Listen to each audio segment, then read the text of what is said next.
It's me, your favorite Copa America hater, here to talk about a tournament that I still love and find incredibly interesting, Copa America, because it's playing one match per day right now, and the match that happened kind of last night, middle of the night for me over here in Germany, was Canada against Venezuela. Now, this is Copa America's version of Netherlands versus Turkey, right? Like, this is a matchup of two teams that are a little surprised to be here and have an opportunity to make a really surprisingly deep run. Kind of maybe more equal to like Turkey and Austria, where it's two teams that, they're, if they can make a deep run in the tournament, it's awesome. And the question in those types of matches is who early is going to establish themselves as the dominant team. Obviously, I'm going to the Dutch Turkey match tonight, and you're expecting the Dutch to be able to take control of that match, and then Turkey's going to try and survive and see if they can make something happen anyways, bolstered by a raucous crowd. We'll see. In this match, it was Canada. And I honestly, I don't even know if I would have made a Zealandism about this if Canada wasn't so damn impressive. Like, I'm watching the Canadian national team as an American, sitting there just wishing that our national team could be playing like that.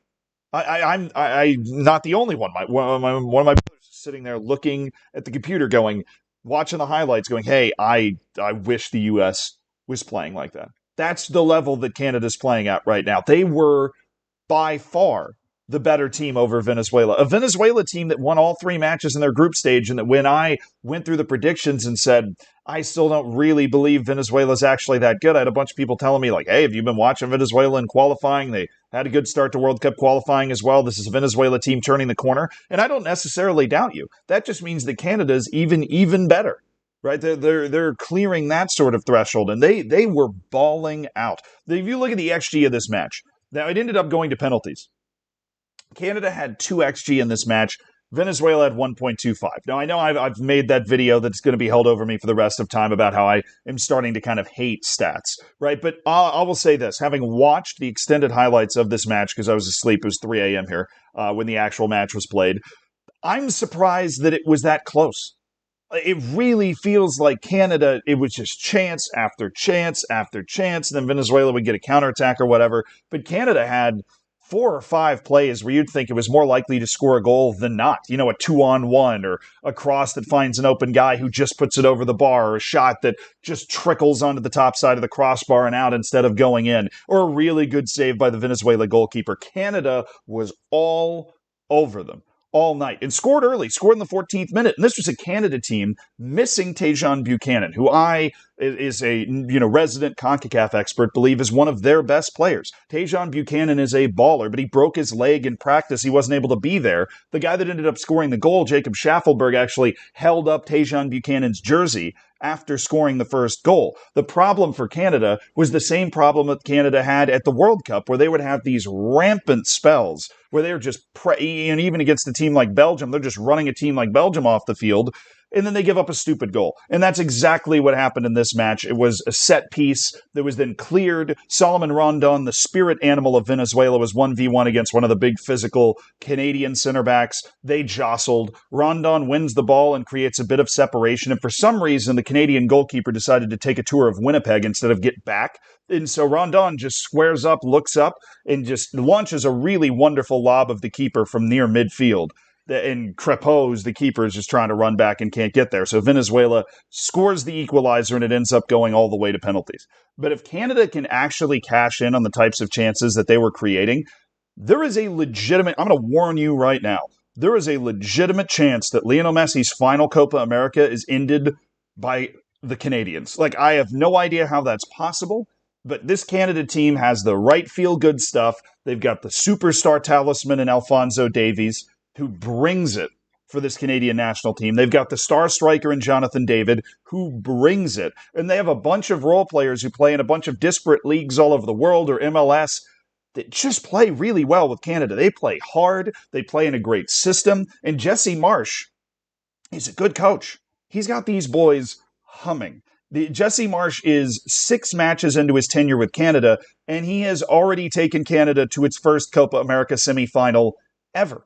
Right, like, I know that all they had to do was play Venezuela, but Canada was convincingly the better team in that match against Venezuela in what was, by the way, a de facto road match.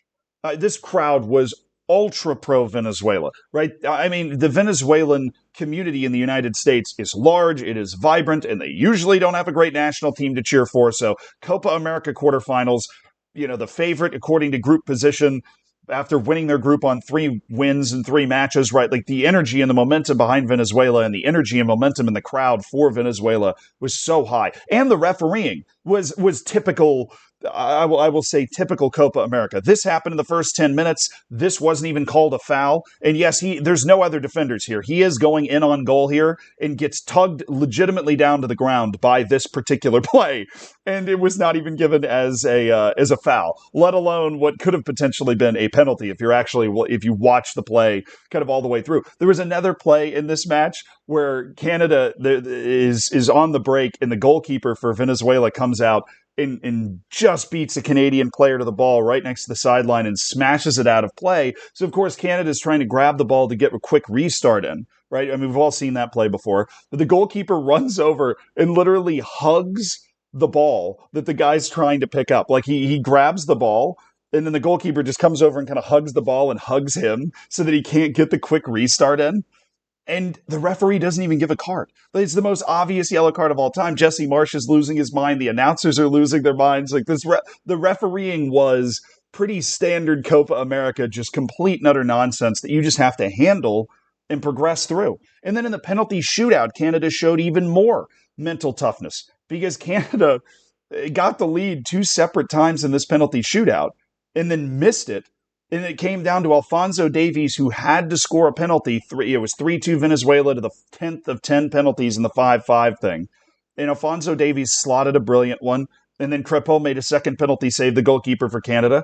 And Canada is able to advance with Ismael Kone, I believe, scoring the winner. That sets up a rematch between Argentina and Canada, which is actually the curtain-raising match of this entire tournament. Argentina and Canada was the first match, and it was a good one.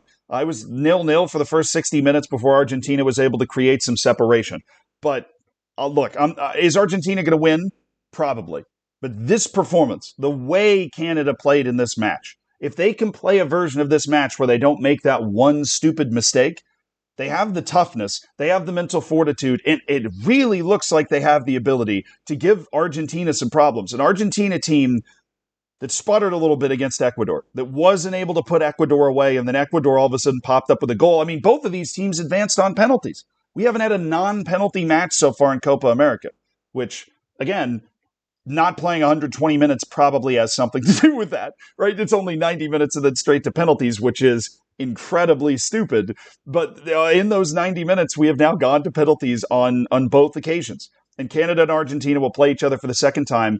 Do not be stunned if Canada wins this match. And if they do, how much more stupid is the United States Federation going to look for not hiring Jesse Marsch, who then decided to take one trip north and guide that team all the way to the final, knocking out Argentina. I mean, already the U.S. Federation comes out looking like an idiot here because Jesse Marsch has grabbed the reins to Canada, a team that plays a good amount of MLS guys, and gone farther than the United States went out of an easier group because the United States didn't even get out of that group. Copa America continues tonight with Colombia, Panama, and Uruguay, Brazil. I'm not necessarily guessing an upset's going to come out of either of those, but I wouldn't be surprised if Uruguay, Brazil went to penalties. So it could be another spicy evening of Copa America action. But Argentina and Canada are 2 of the semifinalists in Copa America, which is an unusual sentence and one that if you'd heard like 15 years ago, wouldn't have made a lot of sense. But here we are. Oh, Canada.